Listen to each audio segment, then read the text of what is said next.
नमस्कार, दूसरे पार्ट में आप सभी का स्वागत है। अगर आपने पहला पार्ट नहीं देखा है, जिसमें पहला और दूसरा चैप्टर नवीन हिंदी व्याकरण का कवर कर रखा है पहले पार्ट में, जो कल की तारीख मतलब 1 अक्टूबर को अपलोड हुआ होगा।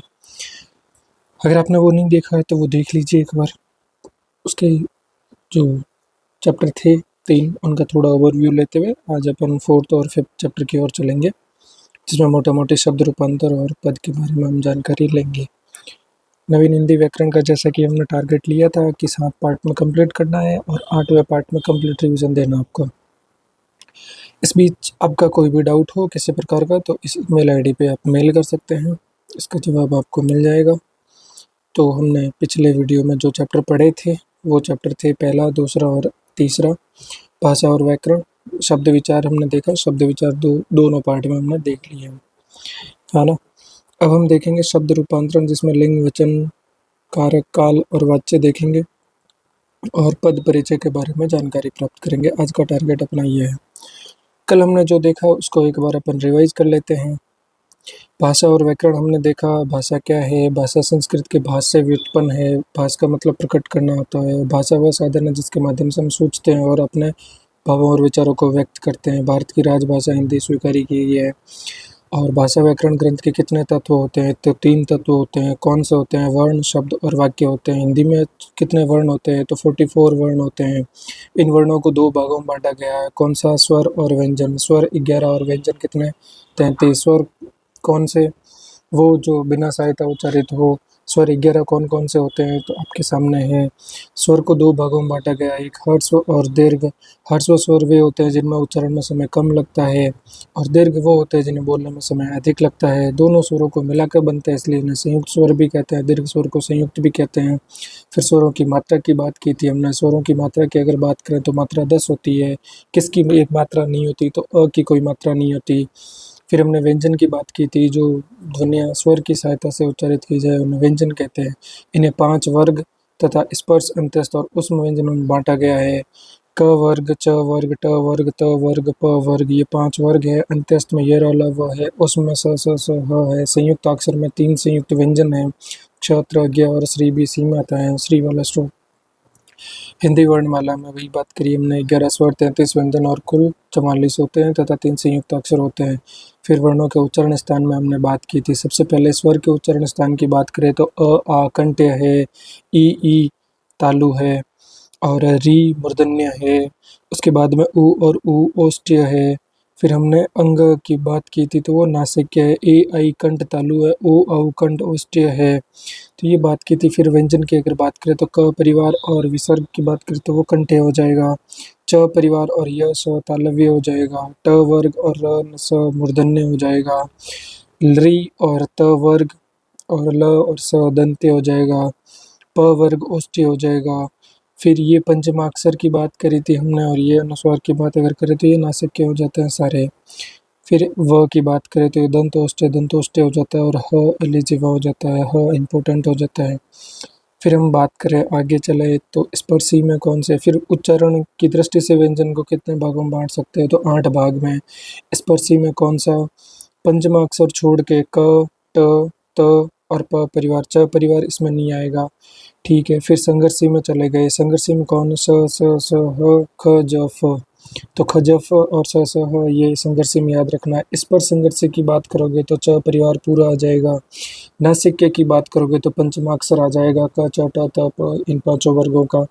पार्श्व की बात करोगे तो ल आ जाएगा। प्रकंपित की बात करोगे तो र आ जाएगा। उत्क्षिप्त की बात करोगे ड और ढ आ जाएगा। संघर्षहीन की बात करोगे तो य व आ जाएगा और य व को अर्धस्वर भी कहते हैं।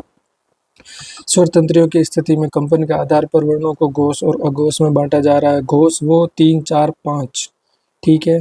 यहाँ लिख रखा है। पिछला वीडियो जिसने देख रखा है उसका रिवीजन में आनंद आ रहा होगा। जिसने पिछला नहीं दे रखा है उसको रिवीजन में कुछ भी पल्ले नहीं पड़ेगा। घोष का अर्थ होता है नाद या गूंज और इसमें हम देखते हैं अंतिम 3 जैसे ग, ग, ग, ये पंचमाक्षर 3, 4, 5 सभी के। इनकी हम बात करते हैं। इनकी संख्या अगर पूछे घोष कितने टोटल तो 30। फिर अघोष की बात करोगे तो अघोष की संख्या में वही बचे हुए 1, 2 और इनकी संख्या की अगर बात करोगे तो इनकी संख्या है 13। और इधर ये पंचमाक्षर जो 5 जो वर्ण है वर्ग है, उन वर्ग में 3, 4, 5 है, उसके अतिरिक्त य, र, ल, व और ह है घोष। और अघोष की जब आप बात करोगे तो स्वर भी घोष है, स्वर भी अघोष, स्वर भी घोष में आ जाता है। फिर अघोष की जब आप बात करोगे पहला और दूसरा वर्ण हो गया, और फिर स हो जाता है, और ये सारे क्या हो जाते हैं अघोष, और इनकी संख्या कितनी है 13। फिर श्वास वायु के आधार पर अल्प प्राण और महाप्राण दो प्राण में बांटे गए। अल्प प्राण की बात करोगे तो अल्प प्राण में पहला, तीसरा और पांचवा ये अल्प प्राण में आएंगे। फिर य, र, ल, व ये अल्प प्राण में आएंगे, और सभी स्वर किस में आएंगे अल्प प्राण में आएंगे। फिर अब हम बात करते हैं महाप्राण के उच्चारण में श्वास वायु अधिक मात्रा में मुखर से विवर, ये परिभाषा छोड़ो अपने काम की नहीं है। महाप्राण में दूसरा और चौथा वर्ण, क्योंकि 1, 3, 5 इधर आ गए, 2, 4 इधर आ जाएंगे। इसके अलावा स, ह इधर है, लेकिन ह उधर घोष में है, अघोष में नहीं है, और इधर किस में है महाप्राण में। फिर अनुनासिक की बात करोगे तो अंग और ये जो भी मात्रा रखी है। फिर देवनागरी का मानकीकरण वगैरह इसमें अपने ऐसी कोई विशेष बात है नहीं, ठीक है, आप इसको वैसे ही पढ़ सकते हैं, इसमें इतना महत्वपूर्ण कुछ रहता नहीं है। सबसे महत्वपूर्ण बात ये रहती है कि अपने को शब्द शुद्धि अपना सिलेबस का हिस्सा है, तो शब्द शुद्धि में ये पूछ ले अपने से गिनती से संबंधित, तो गिनती संख्यावाचक शब्दों कैसे लिखा जाए, तो ये सबसे महत्वपूर्ण बात हो जाती है अपने लिए। फिर शब्द विचार की बात की थी, इसमें उत्पत्ति के आधार पर हमने देखे थे तत्सम, तद्भव, देशज और विदेशी। तो इसमें मैं इम्पोर्टेंट देख लेता हूँ। क्ष जो होगा ख या छ में बदलेगा, बिंदी जो होगी चंद्र बिंदु में बदलेगी, ज्ञ जो होगा ज में बदलेगा, रेफ जो है र में बदलेगा।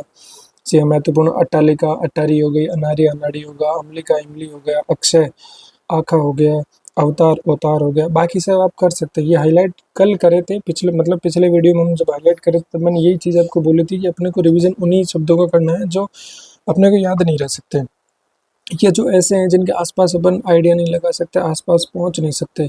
जैसे अर्थ का आधा अपन आइडिया लगा सके हैं, आइडिया लगा सकते हैं, अश्रु का आंसू हम आइडिया लगा सकते हैं। आमलक आंवला हो गया, आबिर अहीर हो गया, आर्य आरज हो गया। यहाँ भी हमने ट्रिक निकाली थी, यह किस में बदल जाएगा ज में, स या स किस में बदल जाएगा स सड़क वाले में बदल जाएगा। आदेश आयस हो गया, आखेट अहेर हो गया, ईर्ष्या ईर्षा हो गया, उपलम्ब उलाना हो गया, उर्दन उबटन हो गया, इष्टिका ईंट हो गया, उज्ज्वल उजला हो गया, उपाध्याय ओझा हो गया। ऐसे इनको अपन आइडिया नहीं लगा सकते उपाध्याय का क्या करेंगे, तत्समय की तद्भव, तो हाईलाइट कर लो, खत्म करो। उच्छ्वास का उच्छ्वास हो गया, ये ना जो है ये नाम बदल जाएगा, कार वाले जो होंगे वो तत्समय चले जाएंगे, तो इसमें एग्जाम्पल दिख जाएंगे। उल्लू खल ओखली हो गई, है ना, कंकड़ कंगन हो गया, कपाट किवाड़ हो गया, कपर्दिका कोड़ी हो गई, काक काग हो गया, किरण किरण हो गया। अब किरण है किरण अपन तत्सम तद्भव कंफ्यूज होना नहीं है, इसका ध्यान रखना है अपने को। कीर्ति कीरति हो गया, कुकर कुत्ता हो गया, कंदूक गेंद हो गया, कर्तव्य कर्तव्य हो गया, करपट कपड़ा हो गया, कास खांसी हो गई, कुष्ठ कोढ़ हो गया, कोकिल कोयल हो गया, गर्त गड्ढा हो गया, गंभीर गहरा हो गया, ग्रामीण गवार गलत बात है पर जो है सो है, गर्मी घाम, गोपालक ग्वाल।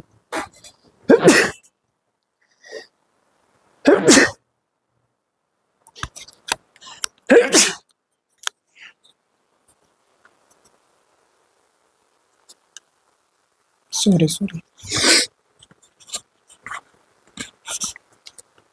सॉरी। गर्मी घाम हो गया, गोमय गोबर हो गया, गृत गिद्ध हो गया, चक्रवाक चकवा हो गया, चतुर्दिक चमुआर हो गया, चित्रक चीता हो गया, चंचू चोंच हो गया, जमाता जमाई हो गया, तपस्वी तपसी हो गया, तीक्ष्ण टीका हो गया, ये ध्यान रखो, तिलक टीका, तृण तिनका हो गया, दंत दावन दातुन हो गया, ध्रुद्रु दाद हो गया, दहा डहा हो गया, देशांतर दिशावर हो गया, दीप शलाका दिया सिलाई होगी, माचिस दीपावली दिवाली हो गई, दुर्लभ दुला हो गया, दुर्वा दूब हो गया, दृष्टि दीठी हो गया, द्विगुण दूना हो गया, द्विपट दुपट्टा हो गया, धरतुर धतुरा हो गया, धरणी धरती, नव्य नया नयन नैन, नकुल नेवला नापित नाई, निम्ब नीम नीम और निम्बुक नींबू, निसी निसी, पत पंत, पर्यंक पलंग, पकवा अन्न पकवान, परस्व परसों परसों, परपट पापड़, परसू, फरसा, पास, फंदा, पिपासा, प्यास, पुष्प, पुहू, पुष्कर, पोखर, ये सारे पिछले वीडियो में हम पढ़ चुके हैं आराम से, इसलिए अभी सिर्फ रिवीजन करवा रहा हूँ। पौष, पूस, प्रकट, प्रगट, प्रस्वेद, पसीना, प्रस्तर, पत्तर, प्रतिछाया, परछाई, बंध्या, बांझ, बलिवर्द, बैल, बरकर, बकरा, बुभुक्षित, भूखा, भद्र, भल्ला, भल्लूक, भालू, बागिने, भांजा, भ्रमर, भौरा, भ्रू, भौं और भोह, मकर, मगर, मशक, मच्छर, महिषी भैंस, मरकटी, मकड़ी, मणिकार, मणिहार, मातुल, मामा, मुसल, मुसल, मृत, घट, मरघट, यव, जौ, यूत, जत्था, यज्ञोपवीत, जनेऊ। याद रह जाए तो गुड, नहीं तो इसको भी हाईलाइट कर लेना भाई। यज्ञोपवीत, जनेऊ, ठीक है। बाकी यह जो है ये ट्रिक बनी हुई है, बैठ जाती है यहाँ पे, ठीक है। योगी, जोगी, रक्षा, ठीक है। रज्जू, रस्सी, फिर रिक्त, रीता, लोमसा, लोमड़ी, लोह, लोहा, बजरंग, बजरंग, वाणी, बैन, बिस्टा, बीट। ये व ब में बदल रहा है, क्ष ख में बदल रहा है यहाँ पे। वाणी, बैन, वंश, बांस, वंश, बांस, ध्यान रखना इसका। वंशी, बांसुरी, वृषभ, बैल, शकट, छकड़ा, सैया, सेज, साप, श्राप, शुक, सुआ, सूंड, सूंड, और शुकर, सुअर, श्याली, साली, समश्रु, मूछ, श्रृंगार, सिंगार, सृष्टि, सेठ, ससर्प, सरसों, श्रृंगाल, सिंहार, सपत्नी, सौत, सौभाग्य, सुहाग, स्थल, थल, स्कंद, कंद, स्पर्श, परस, हरिद्रा, हल्दी, हट, हाट, क्षत्रिय, खत्री, क्षीर, खीर, क्षेत्र, खेत। देशज शब्दों की बात करेंगे, फिर अपन तत्सम द्वंद्व हो गए, देशज हो गए। देशज में कौन से जिनका स्रोत नहीं होता, जो संस्कृत के इतर की भाषाओं से आए जाते हैं, अपनी गणित से बने हुए हैं, इनका ध्यान रखना है। लड़की इधर आएगा देशज में। द्रविड़ भाषाओं के शब्दों में नीर है, ताला है, डोसा, इडली, इनका ध्यान रखना है। कुलसन ताल के जैसे भिंडी विंडी, ये इनका ध्यान रखना है। विदेशी में अंग्रेजी के देखे थे, फिर ये अरबी के हो गए, फारसी, पुर्तगाली, तुर्की और फ्रेंच से। सारे शब्द अभी रिवाइज करवाना पॉसिबल नहीं है, क्योंकि रिवीजन वीडियो अपन लाएंगे। फिर रचना के आधार पर हमने देख लिया रूढ़, यौगिक और योग रूढ़। रूढ़ वो जो मूलतः जिनका टुकड़े करने पर कोई अर्थ नहीं निकलता। यौगिक वो जो संधि समास उपसर्ग और प्रत्यय से बने। योग रूढ़ वो संधि समास उपसर्ग प्रत्यय से बनने के बाद भी उनका अर्थ क्या हो जाता है, रूढ़ हो जाता है। ये बात इनमें देखी थी। प्रयोग के आधार पर हमने विकारी, अविकारी या अवयव देखे थे। विकारी वो जिनमें लिंग वचन कारक से अनुसार विकार उत्पन्न हो जाता है। इसमें कौन कौन से है, ठीक है।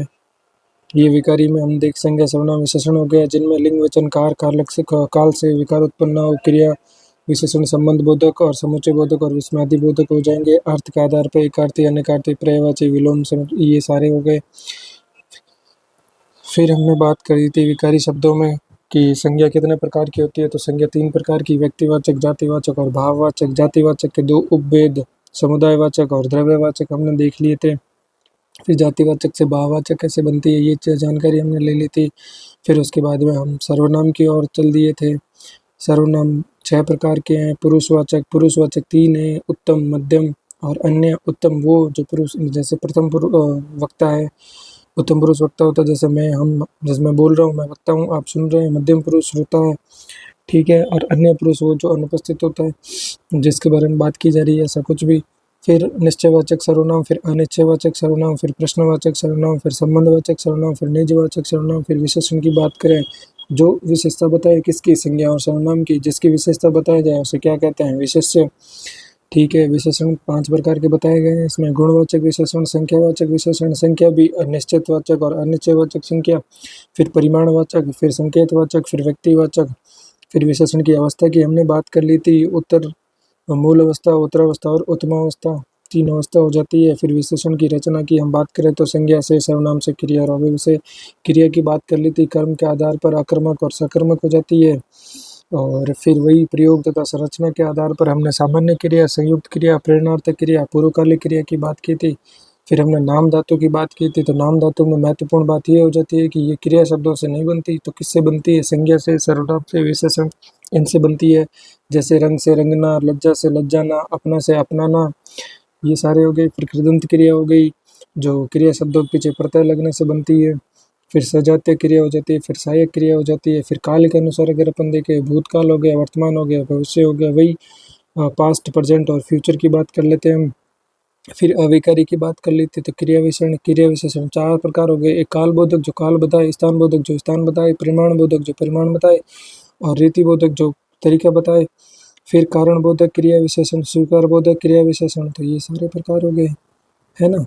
तो इन सारे प्रकारों की बात करते हुए हम निषेध बोधक क्रिया विशेषण, प्रश्नवाचक क्रिया विशेषण, निश्चय बोधक क्रिया विशेषण और अनिश्चय बोधक क्रिया विशेषण, इनको कंप्लीट करके हम आगे चलते हैं समुच्चय बोधक की और समुच्चय बोधक में संयोजक और विभाजक होते हैं। संयोजक वो जो जोड़ने का काम करते हैं, विभाजक वो जो अलग करने का विभाजन का काम करते हैं। फिर संबंध बोधक की बात कर लेते हैं हम। कालवाचक, स्थानवाचक, दिशावाचक, समतावाचक, साधनवाचक, विषयवाचक, विरुद्धवाचक, संघवाचक, हेतुवाचक और तुलनावाचक हो गए। फिर विस्मयादि बोधक अवयव की बात कर रहे थे जिसमें आश्चर्य हो, शोक, हर्ष, प्रशंसा, क्रोध, भय, चेतावनी, घृणा, इच्छा, संबोधन, अनुमोदन और आशीर्वाद। इस प्रकार 15 मिनट लगे, हमने पीछे के 3 चैप्टर रिवाइज कर लिए और अब हम बढ़ते हैं आगे आज के टारगेट की ओर। जैसे कि अपना आज का टारगेट था कि हम चौथा और 5वां चैप्टर करेंगे। उम्मीद है ये जो निस्वार्थ भाव से मेहनत की जा रही है उसमें आपको आनंद आ रहा होगा और आप ठीक से सपोर्ट भी करेंगे। सपोर्ट का सेंस ये है कि आप अच्छे से पढ़ेंगे और फीडबैक देंगे, यही सपोर्ट है। और किस प्रकार का सपोर्ट कर सकते हैं आप? ठीक है जी। मैं आपको पिछले वीडियो में शायद मैंने फुल स्क्रीन नहीं करी तो नहीं दिख रहा होगा, अभी अच्छे से क्लियरली आपको विजिबल है। शब्द रूपांतरण की बात करते हैं हम। परिभाषा क्या कहती है? विकारी शब्द। अब विकारी, यहाँ ये सवाल नहीं आना चाहिए विकारी शब्द कौन से, यहाँ ब्रैकेट में दे रखा है, अच्छी बात है। संज्ञा, सर्वनाम, विशेषण, क्रिया। हमने कल 2.5 घंटे दिए हैं उस टॉपिक को पिछले वीडियो में, तो 2.5 घंटे में हमें इतना तो पता होना ही चाहिए कि विकारी कौन से और अविकारी कौन से हैं। तो देखिए यहाँ पे परिभाषा क्या कह रही है। विकारी शब्दों में विकार उत्पन्न वाले कारकों को विकारक कहते हैं। लिंग, वचन, कारक, काल तथा वाच्य से शब्द के रूप में परिवर्तन होता है। जैसे राम के लिए राम जाता है, सीता के लिए सीता जाती है, तो परिवर्तन हुआ ना। वचन, राम की जगह लड़के जाते हैं तो राम जाता है और लड़के जाते हैं, हो गया परिवर्तन। कारक है, काल है, वाच्य से शब्द के रूप में परिवर्तन होता है। ठीक है, अब बात करते हैं हम लिंग की। सबसे पहले शब्द रूपांतरण की जब हम बात करते हैं तो लिंग की बात करते हैं। देखो ये चीज़ें कोचिंग में छूट जाती है, रह जाती है। बेसिकली टीचर के पढ़ाने में जितना समय लगता है लास्ट में आते हैं तो ये टॉपिक रहते हैं जिनमें आप भी इनको फॉर ग्रांटेड ले लेते हैं और इनसे सवाल जब आते हैं आप गलत करके आते हैं। लिंग शब्द का अर्थ होता है चिन्ह या पहचान। ठीक है, व्याकरण के अंतर्गत लिंग उसे कहते हैं जिसके द्वारा किसी विकारी शब्द के स्त्री या पुरुष होने का बोध होता है। ठीक है, ये डेफिनेशन है। हिंदी भाषा में लिंग कितने प्रकार के होते हैं? 2 प्रकार के होते हैं, एक पुल्लिंग और दूसरा स्त्रीलिंग। पुल्लिंग की परिभाषा क्या है? जिसके द्वारा किसी विकार शब्द में पुरुष जाति का बोध होता है वो पुल्लिंग हो जाता है। जैसे गोविंद है, अध्यापक है, मेरा, काला जाता, जो भी है ना। स्त्रीलिंग वही होगा जैसे स्त्री जाति का बोध होता है उसे स्त्रीलिंग कहते हैं। जैसे सीता अध्यापिका, मेरी, काली जाति है ना। फिर लिंग की पहचान कैसे करोगे? आपसे प्रश्न पूछे जाते हैं निम्नलिखित में से किस विकल्प में सारे पुल्लिंग है, किस विकल्प में सारे स्त्रीलिंग है ना। तो यहाँ ये चीज़ें काम आएगी आपकी, ये सब पढ़ लीजिए एक बार। लिंग की पहचान कैसे करनी है? लिंग की पहचान शब्दों के व्यवहार से होती है। कुछ शब्द सदा पुल्लिंग रहते हैं तो कुछ शब्द सदा स्त्रीलिंग। कुछ शब्द परंपरा के कारण पुल्लिंग या स्त्रीलिंग के रूप में प्रयुक्त होते हैं। पुल्लिंग संज्ञा शब्दों की पहचान क्या होगी? प्राणीवाचक पुल्लिंग संज्ञाएं, ये पुल्लिंग ही होगी। जैसे पुरुष है, आदमी है, मनुष्य है, लड़का है, शेर है, चीता है, हाथी है, कुत्ता है, घोड़ा है, बैल है, बंदर है, पशु है, खरगोश है, गेंडा, मेंढक, सांप, मच्छर, तोता, बाज, मोर, कबूतर, कौवा, उल्लू, खटमल, कछुआ। ये तो हो गए प्राणीवाचक। बोले तो सजीव, जिसको आप सजीव बोलते हैं। अप्राणीवाचक में कौन कौन से होंगे? अप्राणीवाचक में निम्न संज्ञाएं सदैव पुल्लिंग में रहती है। कौन सी? एक तो पर्वतों के नाम पुल्लिंग में होंगे, जैसे हिमालय है, विंध्याचल है, अरावली है ना। अब आप अरावली, अरावली की चोटी, तो चोटी के लिए की या वाक्य प्रयोग करके ऐसी तैसी मत करवा देना अपनी। अरावली, कैलाश, कैलाश ये देख लो ऐसे शुद्ध लिखा जाता, ये नहीं आएगा। भगवान के नाम में कभी स्व नहीं आता, शव वाला। ठीक है, फिर आलपस, फिर महीनों के नाम, ये पुल्लिंग हो जाएंगे। जैसे भारतीय महीनों तथा अंग्रेजी महीनों के नाम, जैसे चैत, वैशाख, जेठ, आषाढ़ और मार्च। दिन या वार के नाम, सोमवार, मंगलवार या शनिवार। देशों के नाम, भारत है, अमेरिका है, चीन है, रूस है, फ्रांस है, इंडोनेशिया है। अब इंडोनेशिया अपवाद है।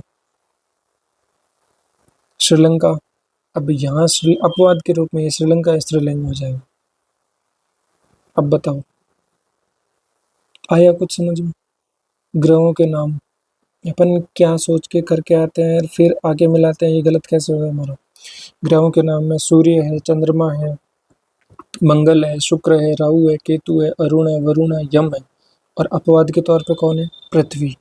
पृथ्वी क्या होंगी? स्त्रीलिंग। फिर धातु के नाम, धातु के नाम में सोना है, तांबा है, पित्तल है, लोहा है। लेकिन अपवाद कौन है? चांदी। प्रश्न कहाँ से बनेगा? अपवाद से। किससे? अपवाद से। क्योंकि आप यहाँ से रट लोगे, पता है। फिर धातुओं के नाम में चांदी, तो सबसे बेस्ट है वाक्य प्रयोग करो। वृक्षों के नाम, नीम है, बरगद है, बबूल है, आम है, पीपल है, अशोक है, तो इमली कहाँ से पुल्लिंग हो जाएगी? अनाज के नाम, अनाज के नाम में चावल है, गेहूं है, बाजरा है, जौ है। और अपवाद में किसको डाल दिया? ज्वार को। अब बताओ, अपन तो सोच भी नहीं सकते। फिर द्रव्यवाचक पदार्थों के नाम की बात करोगे तो इसमें क्या है? तेल है, घी है, दूध है, शरबत है, मक्खन है। और अपवाद में लस्सी और चाय। फिर समय सूचक में क्षण, सेकंड, मिनट, घंटा, दिन, सप्ताह, पक्ष, माह। और अपवाद में रात, साय, संध्या, दोपहर। ये क्या है? ये स्त्रीलिंग है। वर्णमाला के वर्णों की बात कर लेंगे। ये तो ये अच्छा स्टेटमेंट का प्रश्न बन सकता है, एक अच्छा स्टेटमेंट बन सकता है। स्वर तथा क से ह तक के व्यंजन स्त्रीलिंग है। स्टेटमेंट सही है? गलत है? गलत है। ये पुल्लिंग है। और अपवाद में किसको लिया गया? ई और री। समुद्रों के नाम की बात कर लो आप, तो समुद्रों के नाम में हिंद महासागर, प्रशांत महासागर। फिर मूल्यवान पत्थर या रत्नों के नाम की बात कर लो, तो ये कौन से हैं? हीरा, पुखराज, नीलम, पन्ना, मोती, माणिक्य। और अपवाद में कौन? मणि और लाल। शरीर के अंगों के नाम ले लो आप, सिर, बाल, नाक, कान, दांत, गाल, हाथ, पैर, होठ, मुंह। और अपवाद में गर्दन, जीभ और अंगुली स्त्रीलिंग में चले जाएंगे।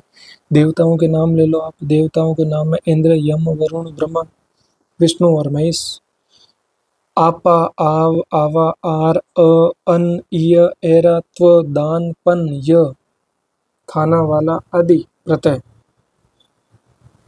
युक्त शब्द, जैसे बुढ़ापा, चुनाव, पहनावा, सुनार, न्याय, दर्शन, पूजन्य, चचेरा, देवत्व, फूलदान, बचपन, सौंदर्य, डाकन और दूध वाला। कहने का मतलब है ये प्रत्यय जिनके साथ लगे हुए हैं वो क्या होंगे? वो पुल्लिंग होंगे। देखो, पेपर बन जाए अगर स्टेटमेंट बेस्ड और थ्योरी का, तो हिंदी से बेटर पेपर जीके का भी नहीं बन सकता। ठीक है। ख, ज, न, त्र के अंत वाले शब्द जैसे सुख, जलज, नयन और शस्त्र, शस्त्र, ये बन सकते हैं। देखो, आज तक पूछते आ रहे हैं कि 4 शब्द दे दिए, 4 ऑप्शन में 4 16 शब्द दे दिए। निम्नलिखित में से किस विकल्प में सभी पुल्लिंग है, किस विकल्प में सभी स्त्रीलिंग है। ये पैटर्न से शिफ्ट करके उनको इस पैटर्न पे जाते हुए भी समय नहीं लगेगा कि स्वर तथा क से ह तक के व्यंजन पुल्लिंग है। दूसरा स्टेटमेंट, ख, ज, न, त्र के अंत वाले सारे शब्द पुल्लिंग होते हैं। आपा, आव, आवा, आर, अन, इय, एरा, त्व, दान, पन, य। खाना वाला आदि प्रत्यय वाला शब्द पुल्लिंग है। और लास्ट स्टेटमेंट, गर्दन, जीभ, उंगली, ये पुल्लिंग नहीं है क्योंकि ये शरीर के अंगों के अपवाद के नाम से हैं। अब चारों स्टेटमेंट सही है, पर इन चारों स्टेटमेंट के लिए पहले स्टेटमेंट की जानकारी भी तो होनी चाहिए ना। तो वो जानकारी यहाँ से मिलेगी, ऑथेंटिक चीज़ों से। ये तो पुल्लिंग वाला मामला हो गया। अब बात करते हैं स्त्रीलिंग संज्ञा शब्दों की पहचान कैसे करें। जैसे तिथियों के नाम, प्रथमा, द्वितीया, एकादशी, अमावस्या, पूर्णिमा, है ना। भाषाओं के नाम, भाषाओं के नाम में आप जाओगे जैसे हिंदी, अंग्रेजी, उर्दू, जापानी, मलयालम। लिपियों के नाम, देवनागरी, रोमन, गुरुमुखी, अरबी, फारसी। बोलियों के नाम, ब्रज, भोजपुरी, हरियाणवी, अवधी। नदियों के नाम, गंगा, गोदावरी, व्यास, ब्रह्मपुत्र। नक्षत्रों के नाम, रोहिणी, अश्विनी, भरणी। देवियों के नाम, दुर्गा, रमा, उमा। महिलाओं के नाम, आशा, शबनम, रजिया, सीता। और लताओं के नाम, अमरबेल, मालती, तोरई। तोरई सब्जी है ना। नक्षत्रों के नाम हो गए, नदियों के नाम हो गए और बोलियों के नाम हो गए। फिर बात करते हैं आ, आई, आइन, आनी, आवट, आहट, इया, ई, ता, ती आदि शब्द प्रत्यय युक्त शब्द जो होते हैं, जैसे छात्रा, मिठाई, ठकुराइन, नौकरानी, सजावट, घबराहट, गुड़िया, गरीबी, ताकत, ताकत, मानवता और नीति। अब ताकत आपको पुल्लिंग लगेगा, पर है नहीं। पुल्लिंग से स्त्रीलिंग बनाने के कतिपय नियम क्या हो सकते हैं? शब्दांत अ को आ में बदलकर, जैसे छात्र से छात्रा, ठीक है, पूज्य से पूज्या, सुत से सुता, वृद्ध से वृद्धा, भवद्य से भवद्या, अनुज से अनुजा, अनुज पुत्र अनुजा, अनुजा मतलब वो बेटा बेटी या भाई बहन। शब्दांत अ को ई में बदलकर, देव से देवी, ब्राह्मण से ब्राह्मणी, पुत्र से पुत्री, मेंढक से मेंढकी, गोप से गोपी, दास से दासी। शब्दांत में आ को ई में बदलकर, नाना से नानी, बेटा से बेटी, लड़का से लड़की, रस्सा से रस्सी, घोड़ा से घोड़ी, चाचा से चाची। फिर शब्दांत आ को इया में बदलकर, जैसे बूढ़ा से बुढ़िया, डिब्बा से डिबिया, चूहा से चूहा चुईया, बेटा से बिटिया, कुत्ता से कुतिया, लोटा से लुटिया। ये प्रत्यय भी तैयार हो रहे हैं साथ में। शब्दांत प्रत्यय में अक को इका से बदलकर, जैसे बालक से बालिका, पाठक से पाठिका, लेखक से लेखिका, गायक से गायिका, नायक से नायिका, विधायक से विधायिका। आनी प्रत्यय लगाकर, कैसे देवर से देवरानी, भाव से भवानी, चौधरी से चौधरानी, जेठ से जेठानी, सेठ से सेठानी। नी प्रत्यय लगाकर, शेर से शेरनी, सिंह से सिंहनी, मोर से मोरनी, ऊंट से ऊंटनी, जाट से जाटनी, भील से भीलनी। शब्दांत में ई के स्थान पर इनी लगाकर, तो हाथी से हथीनी, तपस्वी से तपस्विनी, स्वामी से स्वामिनी। इन प्रत्यय लगाकर, माली से मालिन, नाई से नाइन, चमार से चमारिन, कुमार से कुमारिन, धोबी से धोबिन, सुनार से सुनारिन। आपसे प्रश्न पूछा जाएगा कि निम्नलिखित में से कौन से शब्द है इन प्रत्यय लगाकर स्त्रीलिंग नहीं बनाए जा सकते, और उसमें से एक दे दिया जाएगा मोर। माली दे दिया, चमार दे दिया, धोबी दे दिया, फिर मोर दे दिया, तो मोर में नी लग रहा है, तो ऐसे प्रश्न बनेंगे, ध्यान देना इस चीज का।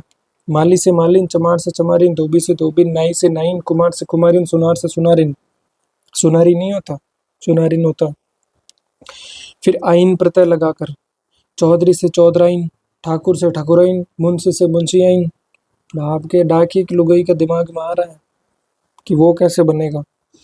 शब्दांत वान के स्थान पर वती लगाकर, गुणवान से गुणवती, बलवान से बलवती, पुत्रवान से पुत्रवती, भाग्यवान से भाग्यवती, भगवान से भगवती, सत्यवान से सत्यवती। फिर मान के स्थान पर मति लगाकर, श्रीमान से श्रीमती, बुद्धिमान से बुद्धिमती, आयुष्मान से आयुष्मती। तो मात्रा देख लो आप। शब्दांत ता के स्थान पर त्री लगाकर, कर्त्रा से कर्त्री, नेत्रा नेता से नेत्री, दाता से दात्री। इंपॉर्टेंट है, ध्यान दे देना इधर। शब्द के पूर्व में मादा लगाकर, जैसे खरगोश से मादा खरगोश, खरगोशी या खरगोशनी नहीं होता। भेड़िया से मादा भेड़िया, भालू से मादा भालू। भिन्न रूप वाले कतिपय शब्द, जैसे कवि से कवयत्री, वीर से वीरांगना। इनका ध्यान कर लेना। कवि से कवयत्री शब्द शुद्धि में पूछे जाते हैं। वीर से वीरांगना, दूल्हा से दुल्हन, राजा से रानी, बादशाह से बेगम, वर से वधु, मर्द से औरत, नर से नारी, पुरुष से स्त्री, युवक से युवती, विद्वान से विदुषी, साधु से साध्वी, बैल से गाय, भाई से भाभी या बहन, और ससुर से सास। विशेष तौर पे तारा, देवता, व्यक्ति आदि शब्द संस्कृत में स्त्रीलिंग होते हैं, किंतु हिंदी में पुल्लिंग होते हैं। तारा, देवता, व्यक्ति, संस्कृत वाले ध्यान कर लेना इधर, हिंदी में पुल्लिंग है। तारा, देवता और व्यक्ति। आत्मा, बूंद, देह, बहु आदि संस्कृत में पुल्लिंग है, किंतु हिंदी में स्त्रीलिंग है। आत्मा, बूंद, देह और बाहु, ये क्या है? हिंदी में पुल्लिंग। अपने हिंदी वाले काम आएंगे।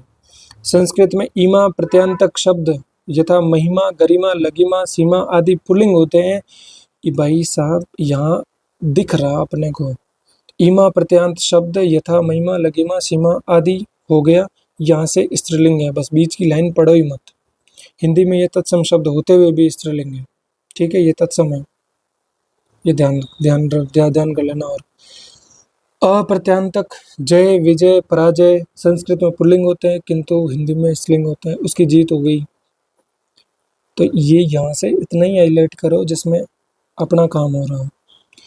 फिर कृत और तदित प्रत्ययों से बने विशेषण या कर्तृवाच्य शब्द आगे पढ़ लेंगे अच्छे से। कृत और तदित से बने विशेषण या कर्तृवाच्य शब्द स्त्रीलिंग या पुल्लिंग शब्द के साथ यथावत ही प्रयुक्त होते हैं, ठीक है। ये थ्योरी का स्टेटमेंट अच्छा बन सकता है, इसको ध्यान कर लो, अलग से हाईलाइट कर लो। बार बार पढ़ोगे चीज़ों को तब होगा। एक बार तो आपके पहली रीडिंग लग रही है केवल, जैसे आकर्षक दृश्य या घटना, देदीप्यमान मतलब प्रकाश या ज्योति, परिचित पुरुष या महिला, धार्मिक संगठन या संस्था, धर्मज्ञ पुरुष या नारी। सर्वनाम में लिंग के आधार पर कोई परिवर्तन नहीं होता। ये भी अच्छा क्वेश्चन है थ्योरी का। निम्न पदवाची शब्दों में भी लिंग परिवर्तन नहीं होता, जैसे राष्ट्रपति राष्ट्रपति रहेगा, प्रधानमंत्री प्रधानमंत्री रहेगा, मंत्री मंत्री, डॉक्टर डॉक्टर, मैनेजर मैनेजर। ठीक है, तो ये थ्योरी के अच्छे प्रश्न बन सकते हैं। अब आगे चलो वचन। अब वचन क्या होता है? एक वचन बहुवचन पढ़ते आए ना अपन। वचन शब्द का प्रयोग किसी के द्वारा कहे गए कथन अथवा दिए गए आश्वासन के अर्थ में किया जाता है, किंतु व्याकरण में वचन का अर्थ संख्या से लिया जाता है। वह जिसके द्वारा किसी विकारी शब्द का बोध होता है उसे वचन कहते हैं। ठीक है, वचन दो प्रकार के होते हैं, एक वचन बहुवचन। एक वचन विकारी पद के जैसे संख्या में एक का बोध होता है। ठीक है, तो एक वचन जैसे भरत लड़का मेरा काला जाता है आदि शब्द निम्न सदैव एक वचन में ही प्रयुक्त होते हैं, जैसे सोना, चांदी, लोहा, स्टील, पानी, दूध, जनता, आग, घी, आकाश, सत्य, मिठास, झूठ, प्रेम, मोह, समान, ताश, सहायता, तेल, वर्षा, जल, क्रोध और क्षमा। ये क्या है? ये सदैव एक वचन में आएंगे।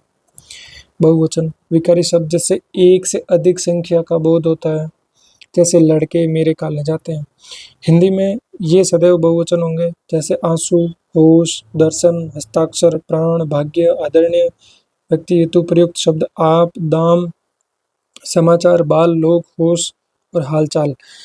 वाक्य शुद्धि में भी इनका प्रयोग अगर कर लिया जा रहा है और एक वचन के तौर पे वाक्य फॉर्मेट कर दिया गया है तो वो मामला गड़बड़ हो जाएगा, वहाँ पे वाक्य अशुद्ध हो जाएगा। जल ग्रहण कर लीजिए।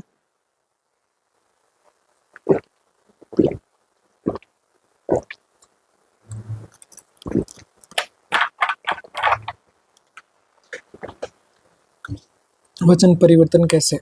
हिंदी व्याकरण अनुसार एक वचन शब्दों को बहुवचन में परिवर्तित करने हेतु कतिपय नियमों का प्रयोग किया जाए, जैसे शब्दांत आ को ए में बदलकर, कमरा से कमरे, लड़का से लड़के, बस्ता से बस्ते, बेटा से बेटे, पपीता से पपीते, रसगुल्ले से रसगुल्ले।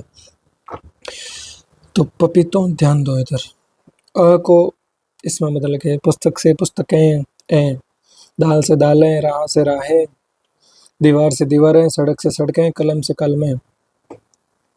फिर शब्दांत में आ के साथ ये लगा के, बाला से बालाएं, कविता से कविताएं, कथा से कथाएं। ई वाले शब्दों के अंत में या लगा के, दवाई से दवाइयाँ। जैसे ही बहुवचन बनेगा बड़ी छोटी में बदल जाएगी, ये ध्यान कर लेना, इनमें शब्द देख लो।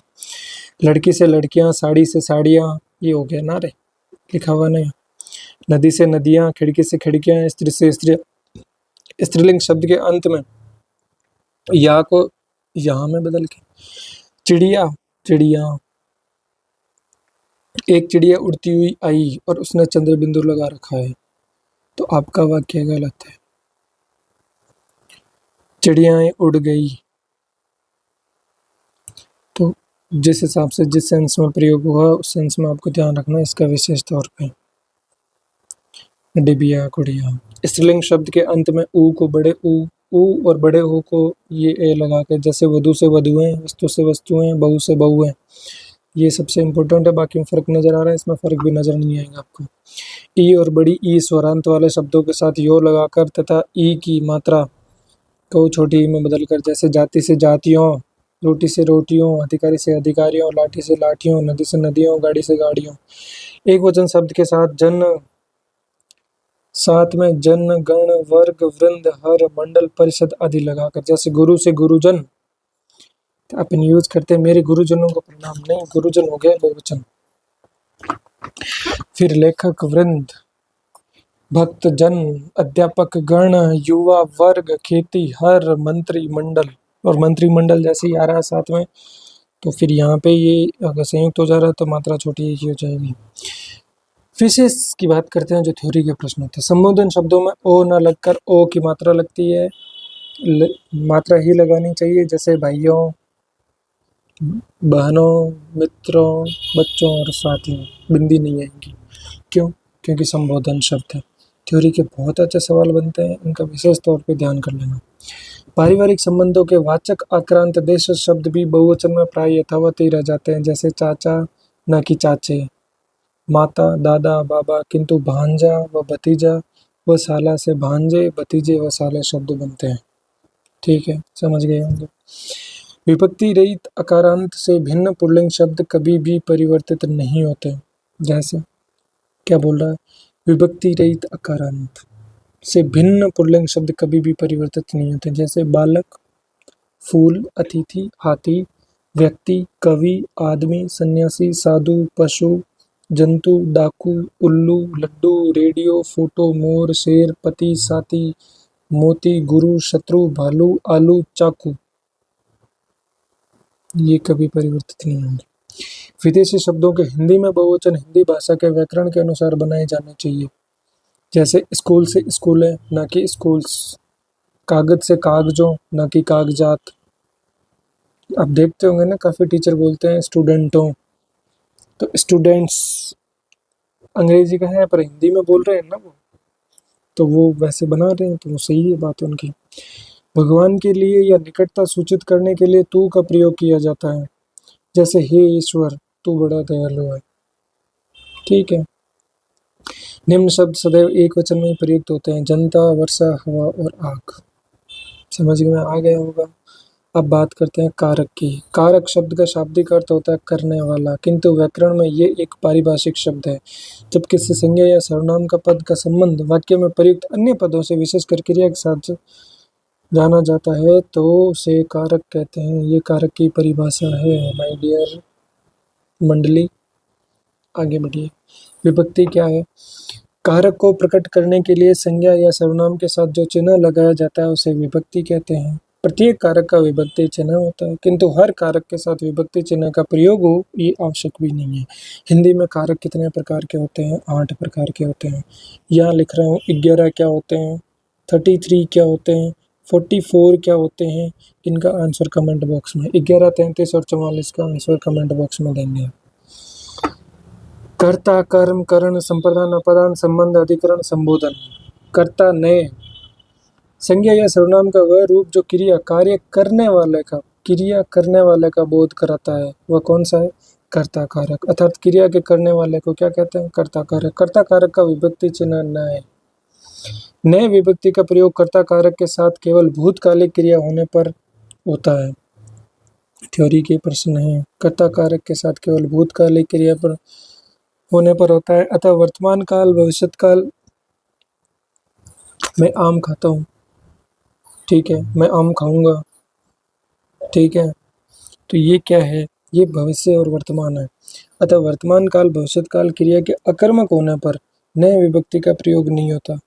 अब ये जो कर्म हो रहा है ना, मैं आम खाऊंगा। जैसे अभिषेक पुस्तक पढ़ता है, गुंजन हंसती है, वर्षा गाना गाती है, आलोक नया पत्र लिखा।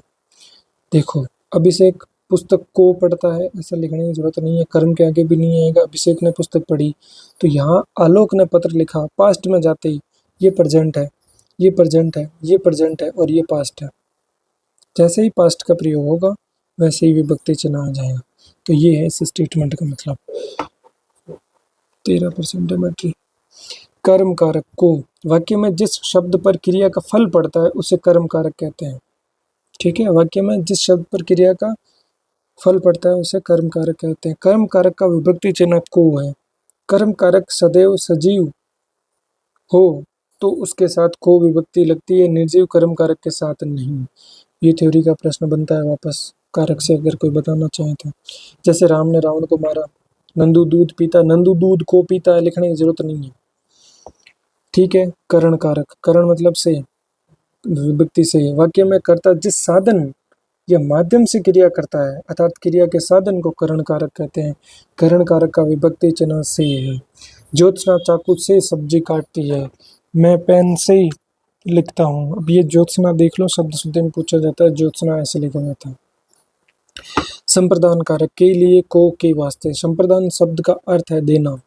ठीक है, ये ले लो, यहाँ से हाईलाइट कर लो, पूछ सकता है स्टेटमेंट कुछ भी। वाक्य में कर्ता जैसे कुछ देता है अथवा जिसके लिए क्रिया करता है उसे संप्रदान कारक कहते हैं। संप्रदान कारक का विभक्ति चिन्ह के लिए है, किंतु जब क्रिया द्विकर्मी हो तथा देने के अर्थ में प्रयुक्त हो वहाँ को विभक्ति प्रयुक्त होती है। जैसे आलोक माँ के लिए दवाई लाया, मीनाक्षी ने कविता को पुस्तक दी। अब को के लिए से रिप्लेस हो सकता है ना, हो सकता है। समझो इस चीज को पुनः। संप्रदान कारक विभक्ति के लिए है, किंतु जब क्रिया द्विकर्मी हो तथा देने के अर्थ में प्रयुक्त हो वहाँ को विभक्ति भी होती है।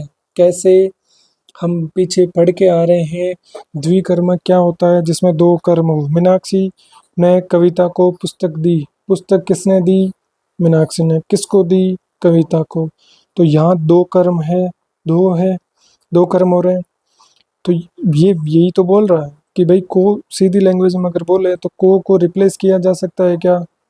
मतलब रिप्लेस क्या होता है? क्या को हटाया जा सकता है क्या? हाँ, हटाया जा सकता है। अगर को हटा देंगे तो यहाँ अगर के लिए लिख दूं तो कुछ फर्क पड़ेगा? सॉरी, मीनाक्षी ने कविता के लिए पुस्तक दी, कुछ फर्क पड़ा? नहीं।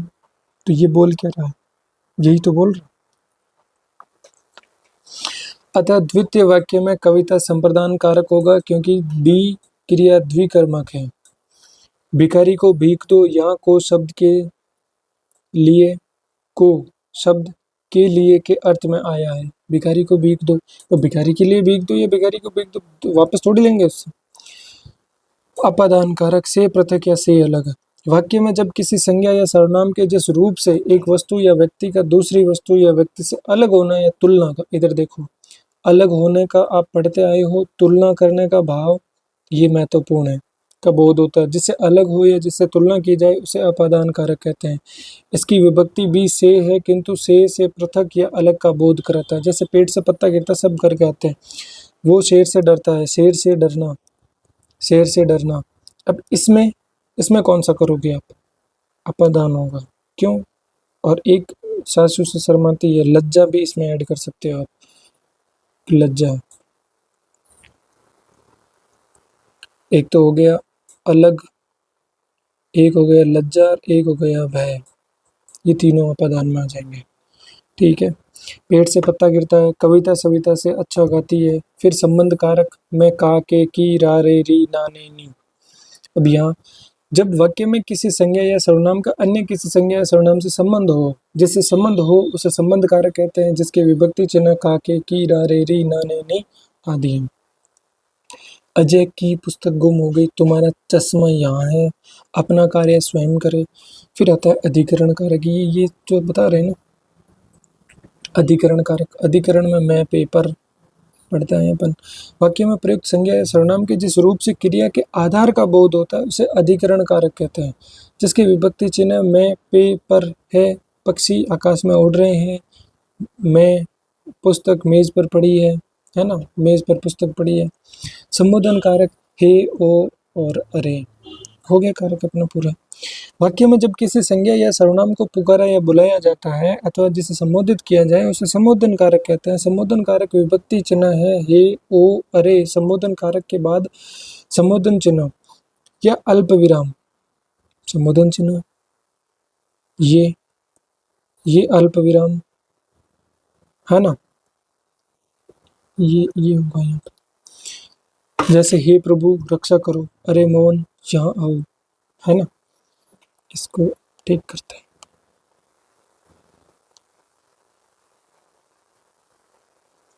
ये ओके ओके।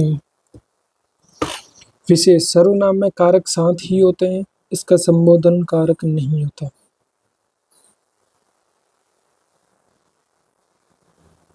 सर्वनाम में कैसे करोगे संबोधन? नहीं कर सकते ना। चलो अभी समझ में नहीं आएगा, बाद में आ जाएगा। हाईलाइट करके रखना लाइन, बस एक बार अभी पढ़े हैं अपन। जैसे कल के 3 चैप्टर हमने आज की वीडियो की स्टार्टिंग से पहले रिवाइज कर लिए, वैसे ही कल हम 1 से लेके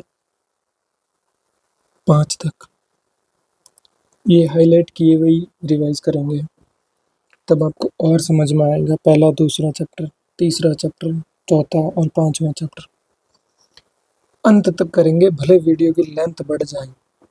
मेरे क्या जा रहा है लेंथ बढ़ना। व्याकरण में क्रिया के होने वाले समय को काल कहते हैं। अब अपन काल में आ गए। काल 3 प्रकार का है। भूतकाल, वर्तमान काल, भविष्य काल। पास्ट, प्रेजेंट, फ्यूचर इंग्लिश से जोड़ के पढ़ सकते हो। अब ये मत बोलना हमारे तो इंग्लिश के भी मजे और के हैं। भूतकाल, वाक्य में प्रयुक्त क्रिया के जिस रूप से बीते समय भूत में क्रिया होने का पाया जाता है, अर्थात क्रिया के व्यापार की समाप्ति बतलाने वाले रूप को भूतकाल कहते हैं। भूतकाल के 6 उपभेद किए जाते हैं। सामान्य भूत, 6 उपभेद है इसके, ध्यान रखो। यहाँ से नई चीजें हैं आपके लिए, हम कोई दिक्कत नहीं है, हम वीडियो बढ़ा देंगे, नंबर ऑफ वीडियोस बढ़ा देंगे, पर कोशिश ये करो कि एक सीटिंग में कंसंट्रेशन के साथ में सारी चीजें साइड में करके इन चीज़ों को सुन लो, इनको देख लो। राजस्थान में वीडियो का जो पेपर हो रहा है अपना, 30 नंबर का सेगमेंट है हिंदी का, 20 नंबर का सेगमेंट है इंग्लिश का, कब तक भागोगे इससे? ऐसे ही में 200 नंबर का हिंदी का सेगमेंट है, 200 का जीके का सेगमेंट है, कब तक भागोगे इससे? अभी भी वक्त है, अभी भी वक्त है, लग जाओ, ज़्यादा देर नहीं है। सामान्य भूत, जब क्रिया के व्यापार की समाप्ति सामान्य रूप से बीते हुए समय में होती है, किंतु इससे ये बोध नहीं होता कि क्रिया समाप्त हुए थोड़ी देर हुई है या अधिक, वहाँ सामान्य भूत होता है। उबासी क्यों आ रही है? जैसे कुसुम घर गई, देखो मैं बहुत सहज होके रिकॉर्ड कर रहा हूँ, मुझे कोई फर्क नहीं पड़ रहा, मुझे उबासी आ रही है तो आप देखोगे वीडियो, आगे नहीं देखोगे, मैं अपने लिए कर रहा हूँ और बहुत शौक से कर रहा हूँ।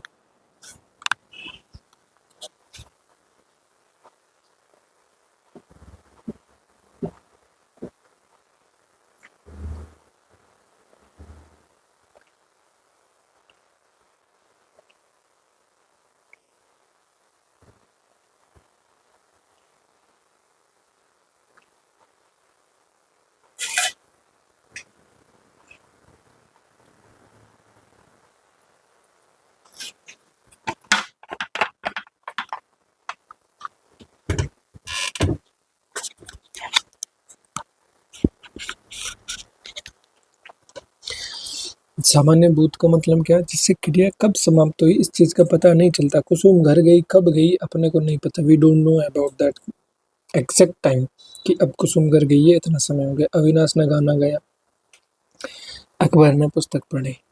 फिर आसन्न भूत, क्रिया के जिस रूप से ये प्रकट होता है कि क्रिया का व्यापार अभी अभी, अब ध्यान देना, इधर क्या है? क्रिया के व्यापार के समाप्ति के सामान्य रूप से बीते हुए समय में होती है, किंतु ये बोध नहीं होता क्रिया की समाप्ति हुए थोड़ी देर हुई है अधिक। ठीक है, यहाँ क्या बोल रहा है? क्रिया का व्यापार अभी अभी कुछ समय पूर्व ही समाप्त हुआ है, जहाँ आसन्न भूत होता है। अतः सामान्य भूत के क्रिया रूप के साथ साथ है कि योग से ये आएगा, ये एक वचन में आता है, ये बहुवचन में आता है, बिंदी। ठीक है, बिंदी समझो अब तो, कि योग से आसन्न भूत का रूप माना जाता है। ये था कुसुम घर गई है, ये आ गया। इन दोनों में क्या फर्क है? गई कब गई नहीं पता, घर गई है मतलब अपन आइडिया लगा, अच्छा अभी भी गई होगी। अविनाश ने गाना गाया है, तो आसन्न भूत और सामान्य भूत में उतना ही फर्क है जितना मित्रता और प्रेम में। पूर्ण भूत, क्रिया के जिस रूप से ये प्रकट होता है कि क्रिया का व्यापार बहुत समय पूर्व समाप्त हो गया है, अतः सामान्य भूत क्रिया के साथ था, थी, थे लगने से काल पूर्ण भूत बन जाता है, किंतु थी के पूर्व ई ही रहती है, ई नहीं। भूपेंद्र सिरोही गया था, नीता ने खाना बनाया था, तो ये पूर्ण भूत हो गया। क्या? पूर्ण भूत हो गया। ठीक है, अपूर्ण भूत, क्रिया के जिस रूप से ये ज्ञात हो कि उसका व्यापार भूतकाल में अपूर्ण रहा, अर्थात निरंतर चलता रहा था, उसकी समाप्ति का पता नहीं चलता। एग्जाम्पल सबसे महत्वपूर्ण, इसमें धातु क्रिया के साथ रहता है, रही है, रही है, ता है, ती है, ते है, आदि होते हैं। हेमंत पुस्तक पढ़ता था, वर्षा गाना गा रही थी, तो ये क्या है? ये क्या है? ये अपूर्ण भूत है। संदिग्ध भूत, भूत का मतलब घोस्ट नहीं है, भूतो। संदिग्ध भूत, क्रिया के जिस भूतकालिक रूप से उसके कार्य व्यापार होने के विषय में संदेह प्रकट हो, उसे संदिग्ध भूत कहते हैं। उसके कार्य व्यापार होने के विषय में संदेह प्रकट हो, उसे संदिग्ध भूत कहते हैं। सामान्य भूत की क्रिया के साथ होगा, होगी, होंगे लगने से संदिग्ध भूत का रूप बन जाता। जैसे अनवर गया होगा, शबनम खाना बना रही होगी। हेतु हेतु मद भूत, इधर देखो, हेतु हेतु मद भूत। भूतकालिक क्रिया का वह रूप जिसमें भूतकाल में होने वाली क्रिया का होना किसी दूसरी क्रिया के होने पर अवलंबित हो, वह हेतु हेतु मद भूत होता है। इस रूप में दो क्रियाओं का होना आवश्यक है तथा क्रिया के साथ ता ती ते ती जो भी लगता है। दो क्रिया आवश्यक है। पहली चीज, दूसरी क्रिया के होने पर अवलंबित होता है। मतलब एग्जाम्पल देखो, यदि महेंद्र पढ़ता तो उत्तीर्ण हो जाता। कहने का मतलब है इतिहास में महेंद्र पढ़ा होता तो इतिहास में महेंद्र उत्तीर्ण हो जाता। युद्ध होता तो गोलियां चलती, इतिहास में युद्ध होता तो इतिहास में गोलियां चलती। कहने का मतलब क्या है कि दो क्रिया हो रही है, दो क्रिया का होना जरूरी है। दो क्रिया हो रही है और पहली क्रिया होने के बाद में दूसरी क्रिया होगी। पहले महेंद्र पढ़ेगा तभी वो उत्तीर्ण होगा, पहले युद्ध होगा तभी गोलियां चलेगी। ठीक है, समझ गए होंगे। फिर आता है वर्तमान काल। क्रिया के जिस रूप से वर्तमान समय में क्रिया का होना पाया जाए उसे वर्तमान काल कहते हैं। वर्तमान काल के 5 भेद माने जाते हैं। सामान्य वर्तमान, जब क्रिया के व्यापार के सामान्य रूप से वर्तमान समय में होना प्रकट हो।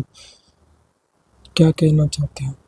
5 भेद है, ध्यान दो, इधर ध्यान मत भटकाओ। सामान्य वर्तमान क्या है? जब क्रिया के व्यापार के सामान्य रूप से वर्तमान समय में, अतीत की बात कर रहा था, वहाँ सामान्य वर्तमान काल होता है। इसमें धातु क्रिया के साथ आती ती है आते हैं। अंकित पुस्तक पढ़ता है, गरिमा का नाम थी। सामान्य हो गया।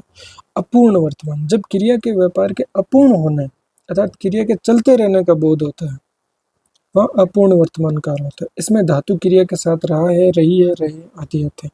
प्रशांत खेल रहा है और सरोज गीत गा रही है। या अंकित पढ़ता है या रहा है। कंटिन्यूस टेंस से कंपेयर कर सकते हो, ये पास्ट सिंपल से प्रेजेंट सिंपल से कर सकते हैं। संदिग्ध वर्तमान, जब क्रिया के वर्तमान में काल में होने पर संदेह हो। डाउट तो उधर भी है, डाउट इधर भी है। वर्तमान काल उसमें संदेह है। संदेह में क्या है? जैसे अभय खेत में काम करता होगा, प्रेजेंट की बात है। राम पत्र लिखता होगा। फिर संभाव्य वर्तमान की बात करते हैं। संभाव्य वर्तमान, जिस क्रिया में वर्तमान काल की अपूर्ण क्रिया की संभावना या आशंका व्यक्त हो, वह संभाव्य वर्तमान है। शायद आज पिताजी आते होंगे, मुझे डर है कि कहीं कोई हमारी बात सुनता ना। आप सुन रहे हो ना मेरी बात? काय का डर? इसमें क्या है? वर्तमान काल की अपूर्ण क्रिया की संभावना। ठीक है। फिर अज्ञार्थक वर्तमान, क्रिया के व्यापार के वर्तमान समय में ही चलाने की आज्ञा का बोध कराने वाला। वर्तमान समय में ही चलाने की आज्ञा का बोध कराने वाला। राधा तू नाच, आप भी पढ़िए। भविष्यत काल, फ्यूचर आ गया। भविष्यत काल में क्या देख रहे हैं हम? क्रिया के जिस रूप से आने वाले समय में फ्यूचर में होना पाया जाता है उसे भविष्यत काल कहते हैं। इसके 3 भेद है। एक सामान्य भविष्यत, क्रिया के जिस रूप से उसके भविष्य में सामान्य रूप में होने का बोध हो उसे सामान्य भविष्यत काल कहते हैं। इसमें क्रिया धातु के अंत में एगा, एगी, एंगे, ये क्या नाम है उसका, लापतागंज आता था, उसमें एलिजा, वो अब ऐसे यूज किया करता था। ठीक है। यथा लीला नृत्य प्रतियोगिता में भाग लेंगी या लेगी। संभाव्य भविष्यत, क्रिया के जिस रूप से उसके भविष्य में होने की संभावना का पता चले वह संभाव्य भविष्यत काल होता है। जिसमें ए, आई, ओ का, जैसे कदाचित आप आज भूपेंद्र आए, वे शायद जयपुर जाए। फिर अज्ञार्थक भविष्यत, किसी क्रिया के व्यापार के आगामी समय में पूर्ण करने की आज्ञा। आगामी समय और वर्तमान समय में, तो वो प्रेजेंट में था, ये फ्यूचर में। जैसे आप वहाँ अवश्य जाइएगा, ये तो हो गया। अब हम बात करते हैं वाच्य की, जिसको आप कहते हैं वॉइस। वाक्य में प्रयुक्त क्रिया, रूप, कर्ता, कर्म या भाव जिसके अनुसार प्रयुक्त हुआ उसका बोध कराने वाले कारकों को वाच्य कहते हैं। वाच्य 3 प्रकार के होते हैं: कर्तृवाच्य, कर्मवाच्य और भाववाच्य। कर्तृवाच्य, जब वाक्य में प्रयुक्त क्रिया का सीधा और प्रधान संबंध कर्ता से होता है, अर्थात क्रिया के लिंग वचन कर्ता के अनुसार प्रयुक्त होता है, उसे कर्तृवाच्य कहते हैं। देखिए परिभाषा देखिए। पहले तो 3 प्रकार बेसिक अपने दिमाग में ये बिठाना है, प्रकार 3 होते हैं इसके। फिर कर्तृवाच्य, इसमें जो भी क्रिया का सीधा प्रधान संबंध कर्ता से होता है, ठीक है, अर्थात क्रिया के लिंग वचन जो क्रिया के लिंग वचन कर्ता के अनुसार प्रयुक्त होते हैं, ठीक है। जैसे लड़का दूध पीता है, लड़कियां दूध पीती है, जैसे लड़का चेंज मतलब पुल्लिंग से स्त्रीलिंग, तो ये भी चेंज, इसके अकॉर्डिंग ये क्रिया वगैरह चेंज हो रही है। प्रथम वाक्य में पीता है, क्रियाकर्ता लड़का के अनुसार पुल्लिंग एक वचन की है, जबकि दूसरे वाक्य में पीती है, क्रियाकर्ता लड़कियों के अनुसार स्त्रीलिंग बहुवचन की है। विशेष आदरार्थ आपके लिए क्रिया सदैव बहुवचन में होती है, जैसे आप जा रहे हैं, ये आदर की बात हो रही है। कर्मवाच्य, जब वाक्य में प्रयुक्त क्रिया का सीधा संबंध वाक्य में प्रयुक्त कर्म से होता है, अर्थात क्रिया के लिंग वचन कर्ता के अनुसार न होकर कर्म के अनुसार होते हैं, उसे कर्मवाच्य कहते हैं। कहना क्या चाह रहे हो, क्रिया के लिंग वचन कर्ता के अनुसार न होकर कर्म के अनुसार होते हैं, उसे कर्मवाच्य कहते हैं। कर्मवाच्य सदैव सकर्मक क्रियाओं का ही होता है। ये देख लो, सकर्मक अकर्मक अपन पीछे पढ़ के आए, क्योंकि इसमें कर्म की प्रधानता रहती है। राम ने चाय पी, सीता ने दूध पिया, ठीक है। उपयुक्त प्रथम वाक्य में क्रिया पी स्त्रीलिंग एक वचन है, जो वाक्य में प्रयुक्त कर्म चाय स्त्रीलिंग एक वचन के अनुसार आई। द्वितीय वाक्य में प्रयुक्त क्रिया पिया पुल्लिंग एक वचन है, जो वाक्य में प्रयुक्त कर्म दूध पुल्लिंग एक वचन के अनुसार है। कर्मवाच्य की दो स्थितियां होती है, कर्ता युक्त कर्मवाच्य और कर्ता रहित कर्मवाच्य। कर्ता युक्त में क्या होगा, कर्ता खुद होगा। जब वाक्य में कर्ता विद्यमान हो तो वो तिर्यक कारक की स्थिति में होता है, अर्थात कर्ता कारक चिन्ह विभक्ति युक्त होगा तथा ऐसी स्थिति में क्रिया बीते समय की भूतकालिक होगी। नरेंद्र ने मिठाई खाई, रोजी ने दूध पिया, पास्ट। फिर कर्ता रहित की बात करोगे आप, कर्ता रहित कर्मवाच्य की बात करो। कर्ता रहित कर्मवाच्य की स्थिति में वाक्य में प्रयुक्त कर्म ही प्रत्यक्ष कर्ता के रूप में प्रयुक्त होता है। ऐसी स्थिति में क्रिया संयुक्त होती है, जैसे एक और अध्ययन हो रहा था, दूसरी ओर मैच चल रहा था। जबकि क्रिया की पूर्णता की स्थिति में क्रियापद के गठन में आ ई ए मुख्य धातु में न जुड़कर उसके तुरंत बाद में प्रयुक्त सहायक धातु में जुड़ते हैं, जैसे एंथनी की घड़ी चुरा ली गई, चोर पकड़ लिए गए। समझ गए होंगे आप, कोई दिक्कत नहीं है, जितना समझे उतना काफी है। भाववाच्य, जब वाक्य में प्रयुक्त क्रिया न तो कर्ता के अनुसार होती है न कर्म के अनुसार, बल्कि असमर्थता के भाव के साथ वहां भाववाच्य होता है। बेसिक दिमाग बैठा लो। कर्ता में कर्ता होगा, कर्म में कर्मवाच्य में कर्ता हो नहीं हो जरूर नहीं है, और हो भी नहीं भी दोनों प्रकार हो गए। और फिर भाववाच्य में असमर्थता का भाव, जैसे आंखों में दर्द के कारण मुझसे पढ़ा नहीं जाता। इस स्थिति में अकर्मक क्रिया का ही प्रयोग भाववाच्य में होता है, सकर्मक का किस में हो रहा है, कर्मवाच्य में। ठीक है, थ्योरी तैयार करो यहाँ से साथ में। भाववाच्य की एक अन्य स्थिति ये भी है कि यदि क्रिया सकर्मक हो तथा कर्ता और कर्म दोनों तिर्यक विभक्ति युक्त हो, तो वहाँ क्रिया सदैव पुल्लिंग अन्य पुरुष एक वचन भूतकाल की होगी। जैसे राम ने रावण को मारा, लड़कियों ने लड़कों को पीटा, ठीक है। अब ये बोल रहा है कि वाच्य परिवर्तन करो। अपने से प्रश्न पूछा भी जाता है, कर्तृवाच्य से कर्मवाच्य बनाओ। कर्तृवाच्य में कर्ता की प्रधानता होती है, जबकि कर्मवाच्य में कर्म की। अतः किसी वाक्य में कर्तृवाच्य से कर्मवाच्य बनाने वाक्य में कर्ता को प्रधानता न देकर उसे गौण बना दिया जाता है तथा कर्म को प्रधानता दी जाती है, ठीक है। कर्ता की गौण स्थिति भी दो प्रकार से हो सकती है, कर्ता को करण कारक या माध्यम के रूप में प्रयुक्त करके उसके साथ से के द्वारा आदि विभक्तियां लगाकर, या दूसरी स्थिति में कर्ता का लोप कर दिया जाता है, मतलब गायब कर दिया जाता है। राम पत्र लिखेगा, कर्तृवाच्य में कर्मवाच्य रूप बनेगा, राम द्वारा पत्र लिखा जाएगा। ये आ गया ना द्वारा, तो ये क्या कहना चाह रहा है, विभक्ति लगा के। किसकी विभक्ति लगा के, करण कारक की। करण कारक की विभक्ति क्या है, द्वारा। समझो, चीजें याद होंगी, कारक याद होंगे तो लाइनें समझ में आएंगी स्वतः। समझ गए, नहीं तो एग्जाम्पल तक जाना पड़ेगा। फिर भी नहीं समझ में आ रही तो फिर आपको और रिवाइज करनी पड़ेगी चीजें। कर्तृवाच्य, कलाकार मूर्ति गढ़ता है, कलाकार द्वारा मूर्ति गढ़ी जाती है। वह पत्र लिखता है, उसके द्वारा पत्र लिखा जाता है। प्रशांत ने पुस्तक पढ़ी, प्रशांत द्वारा पुस्तक पढ़ी गई। दादी कहानी सुनाएगी, दादी द्वारा कहानी सुनाई जाएगी। मैं व्यायाम करता हूँ, मेरे द्वारा व्यायाम किया जाता है। हो गया। ओके। कर्तृवाच्य से भाववाच्य बनाना। कर्तृवाच्य में क्रिया कर्ता के अनुसार प्रयुक्त होती है, जबकि भाववाच्य में प्रयुक्त क्रिया न कर्ता के अनुकूल होती है न कर्म के अनुकूल, बल्कि वह असमर्थता के भाव के अनुकूल होती है। ठीक बात है। अतः कर्तृवाच्य से भाववाच्य बनाते समय कर्ता के साथ से लगाया जाता है। क्या लगाया जाता है? से। कर्ता का उल्लेख ही नहीं होता, या फिर कर्ता का उल्लेख ही नहीं करेंगे। किंतु कर्ता के उल्लेख न होने की स्थिति तब होती है जब मूल कर्ता सामान्य लोग हो। साथ ही मुख्य क्रिया से पूर्ण कृदंती कर्मों के साथ संयोगी क्रिया जा लगती हो। कोई बात नहीं, इतनी लैंग्वेज नहीं समझ में आए तो एग्जाम्पल से समझो, आपको कॉन्सेप्ट क्लियर हो जाना चाहिए। मैं अब चल नहीं पाता, मुझसे अब चला नहीं जाता। गर्मियों में लोग खूब नहाते हैं, गर्मियों में खूब नहाया जाता है। अब यहाँ पे सामान्य है, सामान्य लोग है, हटा दिया।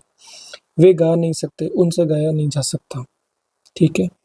फिर कर्मवाच्य भाववाच्य से कर्तृवाच्य बनना। कर्मवाच्य या भाववाच्य से कर्तृवाच्य। कर्तृवाच्य में कर्ता की प्रधानता होती है, जबकि कर्मवाच्य में कर्म की। अतः कर्मवाच्य से कर्तृवाच्य बताने समय पुनः कर्ता के अनुसार क्रिया प्रयुक्त कर देंगे। जैसे ही उसके द्वारा पत्र लिखा जाएगा, वह पत्र लिखेगा। बच्चों द्वारा चित्र बनाए जाएंगे, बच्चों ने चित्र बनाए। गधे द्वारा बोझा ढोया गया, गधे ने बोझा ढोया। सिंपल सी बात है माय डियर फ्रेंड।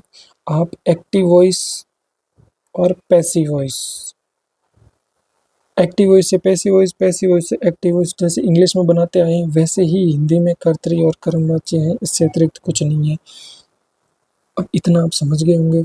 निम्नलिखित में से पुल्लिंग शब्द है, पहले का आंसर कमेंट बॉक्स में देंगे आप। हिंदी, पूर्णिमा, दही या चांदी।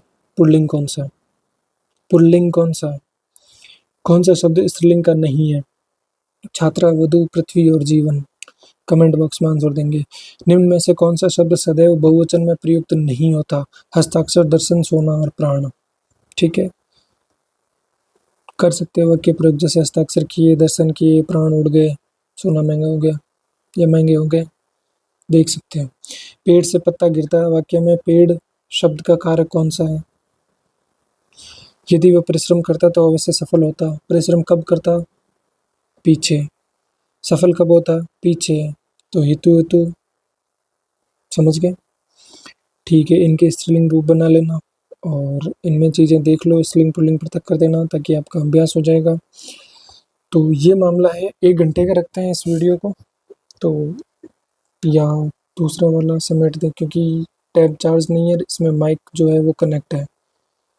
पर कोई नहीं, इसको समेट देता हूँ मैं भी, ज़्यादा समय नहीं लगेगा इसमें। 38%।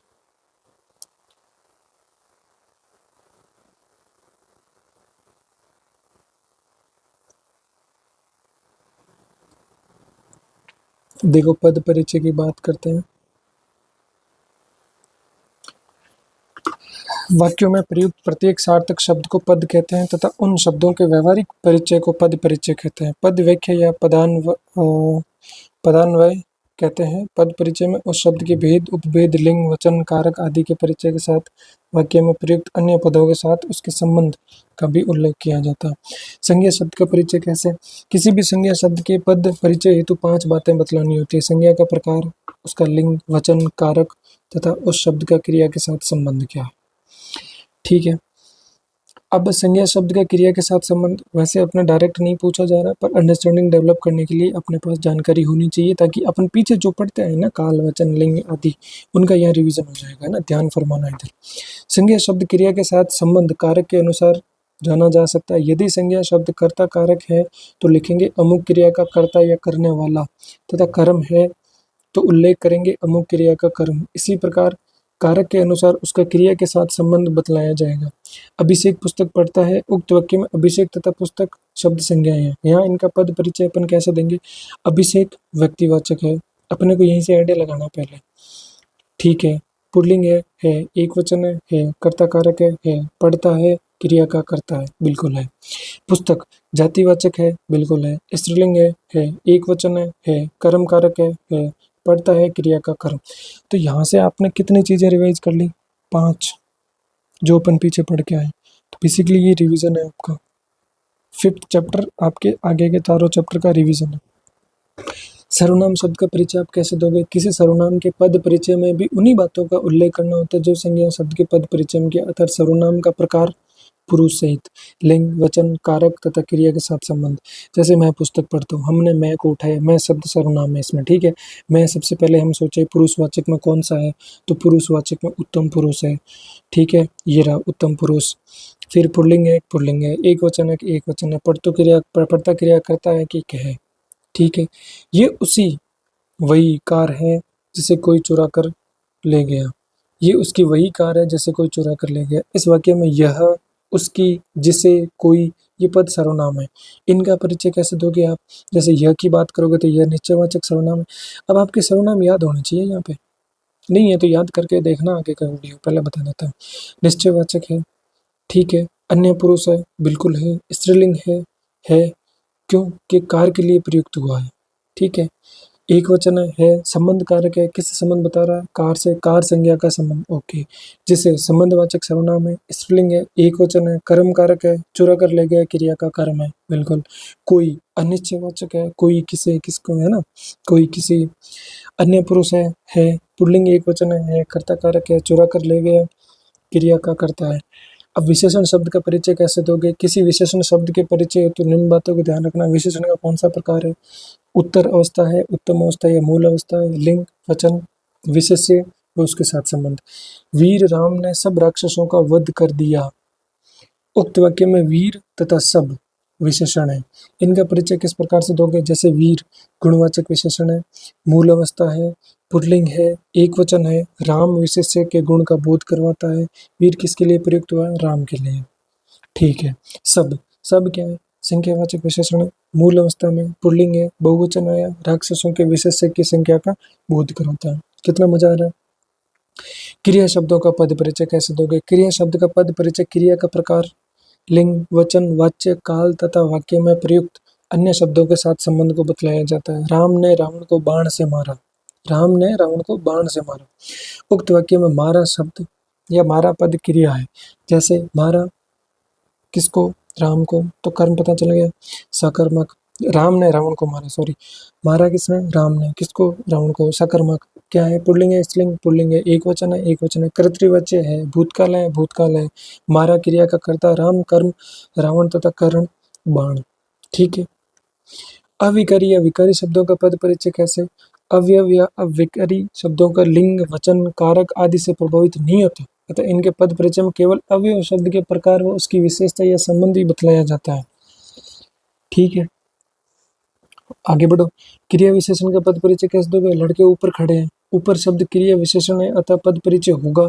ऊपर स्थानवाचक क्रिया विशेषण है, खड़े हैं क्रिया के स्थान का बोध कराता है। पर वही देखा ना, संबंध बोधक अवयव का पद परिचय कैसे? भोजन के बाद विश्राम करना चाहिए, परंतु वाक्य में के बाद संबंध बोधक अवयव है अतः संबंध बोधक का परिचय होगा के बाद संबंध बोधक अवयव जो भोजन संज्ञा का संबंध विश्राम के साथ जोड़ता है, ठीक है। समुच्चय बोधक अवयव का पद परिचय तृप्ति और गुंजन जा रही है।